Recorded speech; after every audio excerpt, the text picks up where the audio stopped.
Hello friends, welcome to Milla kitchen and beauty creation. இன்றைக்கி நம்ம சேனலில் பார்க்க போகிறது என்னென்னா, திராட்சை பழத்தை வச்சும் அடுத்து கோதுமை மாவை வச்சு தான் நம்ம ஃபேஷியல் பார்க்க போகிறோம். அதுக்கு முன்னாடி நம்ம சேனலை இது வரைக்கும் சப்ஸ்கிரைப் பண்ணாத நண்பர்களாக இருந்தால் சப்ஸ்கிரைப் பண்ணிக்கோங்க, பெல் பட்டனை கிளிக் பண்ணிக்கோங்க, ஆல் ஆப்ஷனை கிளிக் பண்ணிக்கோங்க. நான் வீடியோ போட்டவுடனே நோட்டிஃபிகேஷன் உடனுக்குடன் உங்களுக்கு வந்து சேரும். வாங்க வீடியோக்குள்ளே போகலாம் ஃப்ரெண்ட்ஸ். இன்றைக்கி நம்ம பார்க்க போகிற பியூட்டி டிப்ஸ் என்னென்னா, பன்னீர் திராட்சையை வச்சு தான். பன்னீர் திராட்சையை தான் நான் இந்த மாதிரி அரைச்சி எடுத்து வச்சுருக்கேன். அந்த ஜூஸை நீங்கள் தனியாக எடுத்து வச்சுக்கோங்க. அதோட சக்கை மட்டும்தான் நமக்கு தேவையான இன்க்ரீடியன்ஸ்.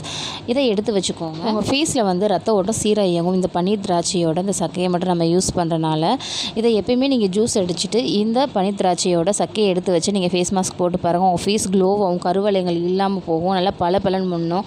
நீங்கள் பார்ட்டி எதுக்கு போனாலும் நீங்கள் இந்த ஃபேஸ் மாஸ்க் போட்டு போங்க. உங்கள் ஃபேஸ் நல்லா ஜொலிக்கும். ஃபேஸில் அங்கங்கே குழிகள் இருக்கும், அதையும் கூட எடுத்து கொடுத்துரும். அதுக்கு நம்ம ஃபஸ்ட்டு யூஸ் பண்ண போகிற இன்க்ரீடியன்ஸ் என்னென்னா, ரோஸ் வாட்டர் ஒரு ஸ்பூன் எடுத்துருக்கோம். முல்தானி மெட்டி பவுடர் ஒரு ஸ்பூன் அளவுக்கு எடுத்துருக்கோம். இதில் வந்து நம்ம பன்னீர் திராட்சையோட சக்கை அதை சேர்க்க போகிறோம். இப்போ நம்ம சேர்க்க போகிற ஃபஸ்ட்டு இன்க்ரீடியன்ஸ் என்னென்னா, முல்தானி மெட்டி பவுடர் வந்து ஒரு ஸ்பூன் அளவுக்கு சேர்த்துக்கோங்க. அது கூட ஒரு ஸ்பூன் அளவுக்கு நீங்கள் ரோஸ் வாட்டர் சேர்த்துக்கோங்க.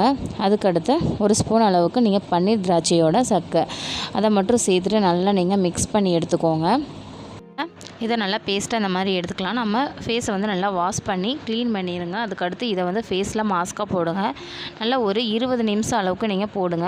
ரொம்ப அவசரமாக இருந்தால் நீங்கள் பார்ட்டி ஏதாச்சும் போகிறீங்க, ரொம்ப அவசரம் ஒரு 10 நிமிஷம் போட்டாலே போதும். வாரத்தில் 2 டைம் நீங்கள் இந்த ஃபேஸ் மாஸ்க் போட்டிங்கன்னா உங்கள் ஃபேஸ் நல்லா ப்ரைட்டாக இருக்கும். நீங்கள் பன்னீர் திராட்சை கிடைக்கும் போது யூஸ் பண்ணிக்கோங்க. அந்த சக்கையை இனிமேல் ஜூஸ் போட்டுட்டு கீழே போட வேணால் யூஸ் பண்ணி பாருங்கள். உங்களுக்கு நல்ல பலன் கிடைக்கும். உங்கள் ஃபேஸ் ப்ரைட்டாகவும் அழகாகவும் க்ளோவாகவும் இருக்கும். அடுத்து ஒரு டிப் பார்க்கலாம். இப்போ அடுத்து நம்ம பார்க்க போகிற ஃபேஷியல் கோதுமை மாவு வச்சு தான் ஸ்கின் ஒயிட்னிங் ஃபேஷியல். உங்கள் ஃபேஸ் அழகாகவும் க்ளோவாகவும் மாறுறதுக்கு இந்த ஃபேஷியல் யூஸ் பண்ணி பாருங்கள். உங்களுக்கு நல்ல பலன் கிடைக்கும். அதுக்கு 2 ஸ்பூன் அளவுக்கு நான் கோதுமை மாவு எடுத்திருக்கேன். 3 ஸ்பூன் அளவுக்கு நம்ம ரா மில்க்கு காய்ச்சாத பாலை எடுத்துக்கோங்க. இது ரெண்டையும் மிக்ஸ் பண்ணி ஃபேஷியல் எப்படி செய்யலான்னு பார்க்கலாம். ட்ரை ஸ்கின் இருக்கவங்களுக்கு இந்த ஃபேஷியல் யூஸ் பண்ணலாம். பாலில் வந்து உங்களுக்கு லாக்டிக் ஆசிட் இருக்கனால உங்கள் ஃபேஸை வந்து நல்லா ஈரப்பதத்தோடு வச்சுருக்கோம். கோதுமை மாவு வந்து உங்கள் ஃபேஸை அழகாகவும் க்ளோவாகவும் கொண்டு வரும், பலன் கொண்டு வரும். நீங்கள் நேச்சுரலான இந்த ரெமடியை யூஸ் பண்ணி பாருங்கள். உங்களுக்கு நல்ல பலன் கிடைக்கும். நீங்கள் இந்த கோதுமை மாவு 2 ஸ்பூன் அளவுக்கு இருந்துச்சுனாலே இந்த ஃபேஸ் பேக் போட்டு பார்க்கலாம். இதுக்கு நம்ம ஃபஸ்ட்டு நம்ம எடுத்து வச்சுருக்க கோதுமை மாவு சேர்த்துக்கலாம். அடுத்ததாக நம்ம சேர்க்க போகிறது பால். காய்ச்சாத பாலை எடுத்து சேர்த்துக்கோங்க. ஒரு 3 ஸ்பூன் அளவுக்கு சேர்த்துக்கோங்க. உங்களுக்கு அதை கரைக்கிற அளவுக்கு நல்லா ஒரு பேஸ்ட் பதத்துக்கு வரணும். அந்த மாதிரி நம்ம செய்யணும். ஃபேஸில் நல்லா ஒரு க்ரீமாக கிடைக்கிற அளவுக்கு நம்ம மிக்ஸ் பண்ணிக்கணும். இதை நல்லா கட்டி இல்லாமல் நீங்கள் நல்லா கலந்து விட்டுக்கோங்க. இப்போ இதை நல்லா நம்ம க்ரீமாக வர மாதிரி நல்லா கட்டி இல்லாமல் மிக்ஸ் பண்ணிக்கோங்க. உங்கள் ஃபேஸ் வந்து இதை நீங்கள் யூஸ் பண்ணிவிட்டு வரும்போதே நல்லா அழகாகவும் க்ளோவாகவும் மாறும். நிறைய பேர் வந்து நம்ம ஃபேஸ் ரொம்ப கருமையாக இருக்குது அந்த மாதிரி ஃபீல் பண்ணிகிட்ருப்பாங்க. அந்த மாதிரி இருக்குது. இது ரொம்ப காஸ்ட்லியான ஃபேஸ் மாஸ்க்கே கிடையாது. நம்ம வீட்டில் இருக்க கோதுமை மாவு அதுவே நம்ம வச்சு யூஸ் பண்ணிக்கலாம். கோதுமை மாவும் வீட்டில் எப்போயுமே பால் இருக்கும். இது 2 ரெமெடி தான் வச்சு நம்ம யூஸ் பண்ண போகிறோம். உங்கள் ஃபேஸ்க்கு ஈஸியான எந்த செலவு இல்லாமல் உங்கள் ஃபேஸ் கருமையிலேருந்து அகறதுக்கு ஈஸியான ஃபேஸ் மாஸ்க் தான் நான் கொண்டு வந்திருக்கேன்.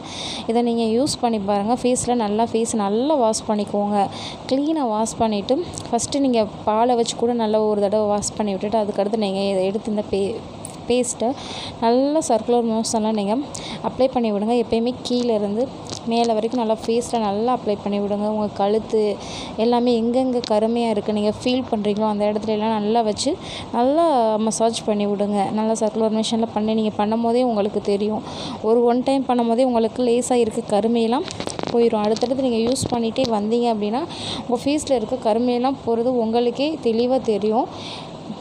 சர்க்குலரில் அப்ளை பண்ணி விட்டுட்டு உங்கள் ஃபேஸை வந்து ஒரு 20 நிமிஷம் அளவுக்கு அப்படியே விட்டுருங்க. நீங்கள் வெளில போகிறீங்க அப்படின்னு அவசரம்னா ஒரு 10 நிமிஷம் வைங்க. இதை வந்து நீங்கள் தொடர்ந்து நீங்கள் யூஸ் பண்ணிட்டு வந்தீங்கன்னா உங்கள் ஃபேஸ் நல்லா ப்ரைட்டாக மாறும். நீங்கள் பார்ட்டி ஃபங்க்ஷனுக்கு போனீங்கன்னா யூஸ் பண்ணிட்டு போனீங்கன்னா, ஏன்னா நீங்கள் பார்லருக்கு போனீங்கன்னா உங்கள் ஃபேஸ் இவ்வளோ ப்ரைட்டாக இருக்குன்னு கேட்பாங்க. நான் இப்போ உங்களுக்கு கழுவிட்டு நான் உங்களுக்கு காமிக்கிறேன். ஒரு 20 நிமிஷம் கழிச்சு பாருங்கள் எப்படி இருக்குன்னு. நீங்கள் ஃபஸ்ட் டைம் யூஸ் பண்ணும் போதே உங்களுக்கு நல்ல ரிசல்ட் கிடைக்கும். இந்த வீடியோ உங்களுக்கு பயனுள்ளதாக இருக்கும்னு நான் நம்புகிறேன். இந்த வீடியோ உங்களுக்கு பிடிச்சிருந்துச்சா இந்த வீடியோவுக்கு ஒரு லைக் போடுங்க. உங்கள் ஃப்ரெண்ட்ஸுக்கெல்லாம் ஷேர் பண்ணி விடுங்க. உங்களோட ஃபீட்பேக்கை என்னோடய கமெண்ட் பாக்ஸில் சொல்லுங்கள். வீடியோ வாட்ச் பண்ணதுக்கு தேங்க்யூ ஃப்ரெண்ட்ஸ். தேங்க்யூ.